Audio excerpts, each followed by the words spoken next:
Bonjour à tous. Aujourd'hui, je voulais vous faire une petite vidéo, un petit tutoriel sur ma façon de peindre les armures en non métallique métal, en tout cas appliquées à War Master, donc avec des petites figurines de voilà, 10 mm. Donc c'est très simple, c'est assez rapide. Franchement, à cette échelle, c'est pas forcément plus long que du TMP, donc du True Metallic Painting. Donc je vais vous montrer ça avec cette petite partie qu'il y a sur la tête du cheval ici. Donc, comme vous pouvez le voir, j'ai déjà traité l'armure à ce niveau-là, en non métallique métal du coup. Et là, ce qui s'est passé, c'est que j'ai utilisé pour l'instant trois couleurs. J'ai utilisé une couche de base de The Fang sur cette partie, hein, du coup la protection sur la tête du cheval. Ensuite, j'ai fait un petit mélange. Bon, ça a un tiers, deux tiers de Abaddon Black et de Stegadon Scale Green pour faire un lavis sur cette petite partie. Donc je sais pas si on voit bien, mais c'est pour ça que c'est voilà, un petit peu ombré à ce niveau-là. Et maintenant, on va voir ensemble comment je fais pour faire l'éclaircissement de cette partie-là. Donc c'est parti. Donc pour ce faire, je vais vous montrer le mélange que je fais. Donc je reprends ma couleur de base qui est du The Fang. Et je vais le mélanger avec une pointe de blanc pour obtenir un The Fang un peu éclairci. Mais pas trop, c'est juste pour commencer à faire un petit sketch des, des lumières.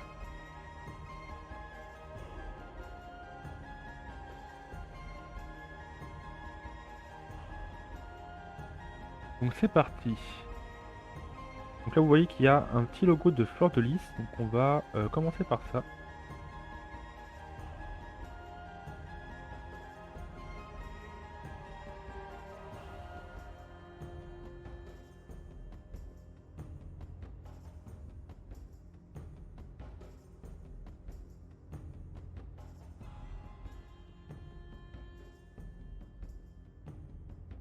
Et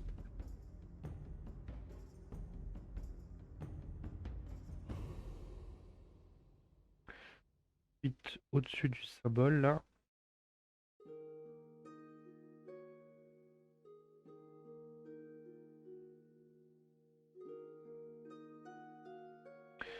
Ah super.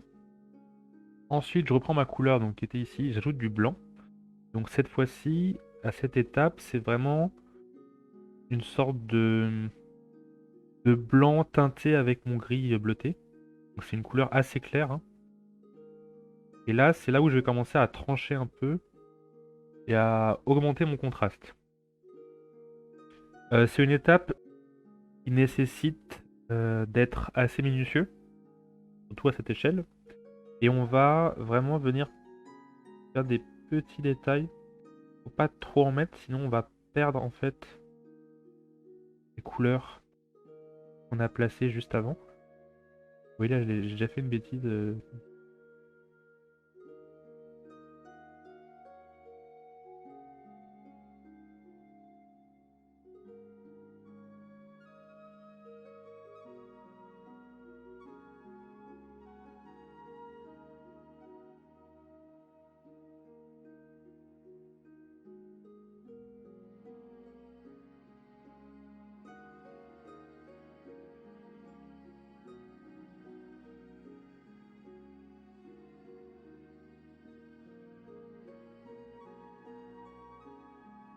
Et on va faire pareil sur le dessus.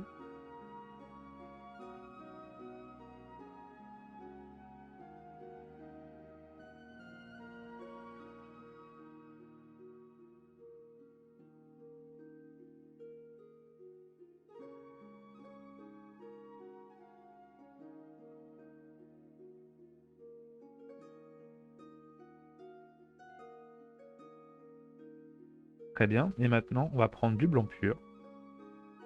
Et là, on va s'en servir pour ajouter des points de lumière.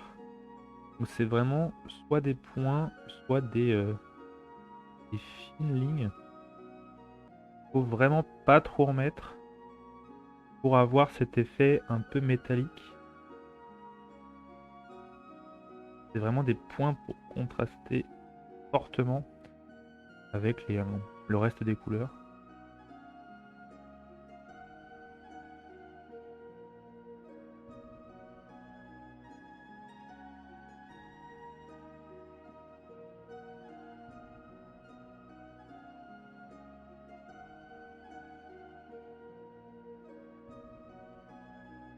Et là, je vais me permettre de faire un petit effet que j'aime bien faire de temps en temps. C'est-à-dire un petit trait de lumière, là, comme ça. Hop. Ça ne va pas tellement le refaire. C'est vraiment un geste un peu... Comme ça. Voilà. Donc voilà, c'est aussi simple que ça. Et vous essayez de reproduire ça sur un peu toutes les parties, en gardant en tête la façon dont la lumière se reflète sur chaque surface en fait. Vous pouvez voir ici que sur le casque, j'ai fait le choix d'éclaircir fortement un côté et de laisser l'autre légèrement dans l'ombre pour créer un fort contraste qui améliore la lisibilité de la zone. Donc voilà. Et maintenant, je voudrais vous montrer une sorte de petite astuce pour augmenter l'intérêt d'une zone, notamment en NMM. Donc là, ce que je voudrais, c'est que le visage attire un peu plus le regard, parce que pour moi, c'est vraiment la partie la plus importante d'une figurine. Et je vais faire un peu comme ce que j'ai pu faire sur cette figurine. Donc le sergent, donc la sergente que vous voyez au centre. Je sais pas si vous voyez, mais en fait, à cet endroit ici, de ce reflet-là, en fait, il y a, enfin ici, ici et ici, en fait, la lumière est un petit peu jaune. Elle est jaunâtre. En fait, j'ai ajouté un petit peu de jaune. Ce qui fait qu'en fait, inconsciemment, ça attire déjà un peu plus le regard que si ça avait été juste du blanc. D'ailleurs, c'est aussi la même chose que j'ai fait sur cette hache-là. Et vous voyez que ça attire un peu plus le regard que le reste des métaux. Donc là, on va faire la même chose. Donc vous voyez ici, en fait, j'ai pris un jaune assez froid. Donc un jaune de Chimera, si vous voulez tout savoir. Et je vais venir l'appliquer dans les lumières ici. En fait, il s'agit des lumières presque ultimes. C'est-à-dire que je vais quand même venir après réajouter un peu de blanc.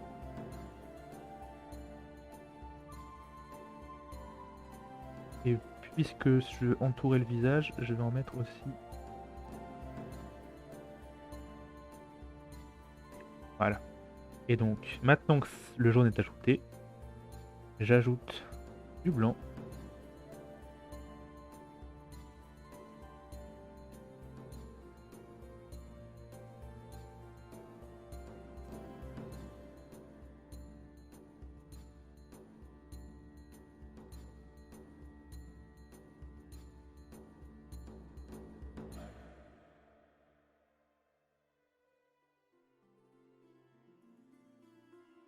Et voilà.